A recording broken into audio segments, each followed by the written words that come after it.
সকাল সকাল আজকের অনেক তাড়াতাড়ি ঘুম ভেঙে গেছে, বলতে গেলে ভোরের দিকেই ঘুমটা ভেঙেছে। আর আজকের তো মা বাড়িতে নেই, 3 দিনের জন্য ঘুরতে গেছে।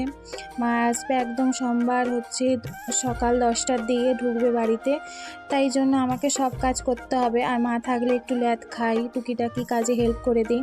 যাই হোক, এদিকে সব কাজ প্রায় কমপ্লিট, ঘর মোছা, জামা কাপড় ধোয়া, আর এদিকে বিছানাটা ঠিক করে নিচ্ছি। সোনামাও আজকে তাড়াতাড়ি ঘুম থেকে উঠে পড়েছিল। আর যেহেতু হালকা হালকা ঠান্ডা পড়েছে, ওর পাপা একটু রোদে নিয়ে গেছিল। আর আমি যখন বিছানা ঠিক করি, ওর পাপা আর ও কীরকম বদমাশি করছিল দেখতেই পেলে। তারপরে এদিকে হচ্ছে সোনামাকে খাইয়ে দাইয়ে নিজেকে বাসনগুলোকে মেজে নিয়েছিলাম। তারপরে ভাত আর শাক ভাজা ওদিকে বসিয়ে দিয়ে এসেছিলাম। যখন বাসনটা মাজি ওদিকে হয়ে গেছে। আর আজকে খাসি মাংস বানাবো, কড়াইতে কষে কড়াইতেই সিদ্ধ করেছিলাম।